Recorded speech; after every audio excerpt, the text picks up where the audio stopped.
Medicine खरीद के use.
तकलीफ़ नहीं है।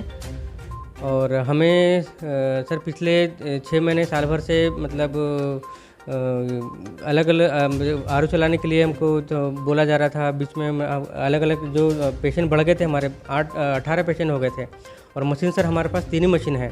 तो हमें बोले कि मरीज़ लोगों ने कंप्लेंट किया हमारी कि सर हमारा 4-4 घंटे डायलिसिस नहीं हो रहा है। तो फिर हमको सी एस सर ने बुलाया और पूछा कि क्यों भैया आपका 4-4 घंटे का डायलिसिस क्यों नहीं हो रहा है। तो हमने बोला सर मरीज़ सर 18 मरीज़ है और सर 3 ही मशीन है और सबको हफ्ते में सर 4-4 घंटे डायलिसिस चाहिए और हफ्ते में 2 बार भी चाहिए। तो मैंने बोला सर हम हफ्ते में अगर 4-4 घंटे में डायलिसिस करता हूँ तो मैं खाली महीने में सर एक हफ्ते में सर खाली 9 ही मरीज़ को एडजस्ट कर पाऊँगा, क्योंकि वर्किंग डे मेरे पास 6 दिन है।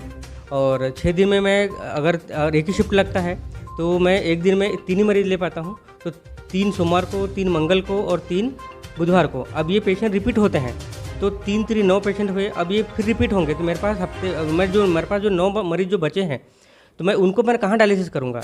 तो सर मैं मरीज़ की जान बचाने के लिए उनका किसी का 2-2.5 घंटा, किसी का 3 घंटा, और जब मरीज़ ज़्यादा नहीं होते थे तो मैं 4-4 घंटे भी डायलिसिस करता था। अगर मैं गलत बोल रहा हूँ तो आप परिजन से पूछ भी सकते हैं। तो मैं ऐसा करके लोगों की जान बचा के, लोगों को मैनेज करके, पेशेंट का सब कुछ मैनेज कर रहा था। तो सर ने मुझे बोला कि आप एक काम करिए, आप 2 टेक्नीशियन हैं, आप दोनों अलग अलग शिफ्ट लगाइए। तो मैंने बोला सर मैं 2 शिफ्ट लगाने में मुझे कुछ प्रॉब्लम नहीं है सर, हम दोनों हस्बैंड वाइफ काम कर रहे हैं, हम दोनों टेक्नीशियन के लेवल पे हैं और दोनों टेक्नीशियन का पैसा लेते हैं, हम सर 2 डायलिसिस शिफ्ट लगा देंगे। तो मैंने कहा सर हमको स्टाफ दे दीजिए। तो हमको बोला गया कि आपको स्टाफ नहीं दिया जाएगा। सर ने बोला कि आपको स्टाफ नहीं दिया जाएगा, आप दोनों पति पत्नी को ही मैनेज करना है। तो सर मैं सुबह 8 बजे से हम पति पत्नी आकर के रात के 8 बजे 9 बजे तक अगर हम रहते हैं, तो सर मेरे बच्चे का स्कूल है, उनको पढ़ाना है, लिखाना है, लेने जाना है, ये सर मैं कैसे करता। तो सर को हमने रिक्वेस्ट किया। तो सर ने फिर एक मेरे दोस्त हैं दंतेवाड़ा में, उन्होंने बात करी। तो उन्होंने बोला कि सर ने पूछा कि वो आप कैसे वहाँ मैनेज करते हैं डायलिसिस।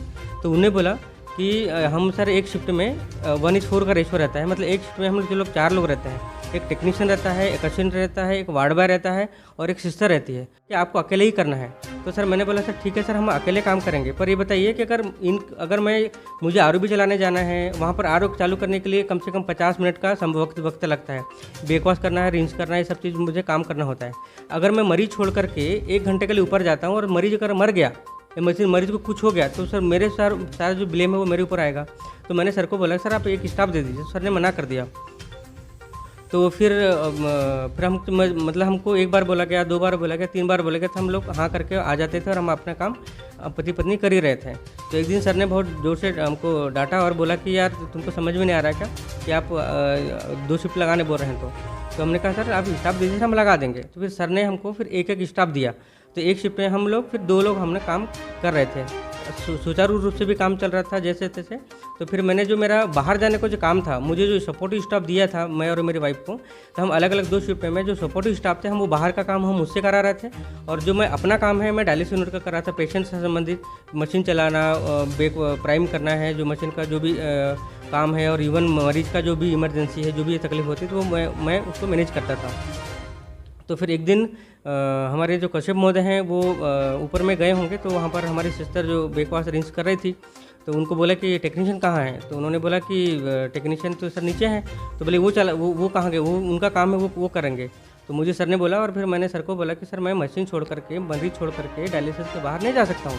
यदि मैं यहाँ से जाता हूँ तो सर अगर मरीज़ को कुछ हो जाता है तो उसका जवाबदार सर मेरी डायलिसिस टेक्नीशियन की होती है। तो मैंने सर से बोला सर, तो मैंने बोला सर आप जो अगर मुझे करवाना चाहते हैं काम सर, हम काम करेंगे, हम काम करने से डरते नहीं और काम करने से कोई मरता नहीं है। तो आप सर एक काम करिए, आप मुझे लिख दे दीजिए कि सर इनको 1 घंटे के लिए आर ओ चलाने या फिर नीचे स्टोर सामान लेके आना है या फिर डॉक्टर से साइन कराने के लिए जाना है, तो वो ये सब काम करेंगे। और डायलिसिस में कुछ हो जाता है तो इसकी जवाबदारी अस्पताल की होगी। तो मैंने कहा सर मेरी गलती बस इतनी हुई कि मैंने उस सर से लिख के मांगा। तो बस सर इन्होंने सर थोड़ा सा उसको ईगल लेवल पे ले लिया है और हमको 1 महीने का नोटिस दे करके हमारी सेवा समाप्ति का हमको पत्र दे दिया है, जो कि मेरे लिए और मेरी लाइफ के लिए बहुत, हमारे जीवन यापन के लिए बहुत ही गलत साबित होगा। और हम सर पढ़े लिखे, हम प्रशिक्षित हैं और हम यह कहाँ सर जीवन यापन करेंगे, कहाँ सर अभी मैं 45 साल का सर मेरा उम्र हो गया, मैं अपना अभी जीवन यापन कहाँ करूँगा सर, कहाँ भी नौकरी ढूंढने जाऊँगा और मुझे भी कौन नौकरी देगा। और हम सर मैं प्रशिक्षित हूँ, हमने ट्रेनिंग लिया है, पैरामेडिकल काउंसलिंग में हमारा रजिस्ट्रेशन है और हम प्रशिक्षित होने के बाद में हम सरकार से मतलब नौकरी की उम्मीद नहीं करें तो हम सर किससे उम्मीद करेंगे। प्राइवेट में तो सर पूरा शोषण है, हमको बोल के रखा जाता है 8 घंटा, हमसे 8 घंटा से 10 घंटा काम लिया जाता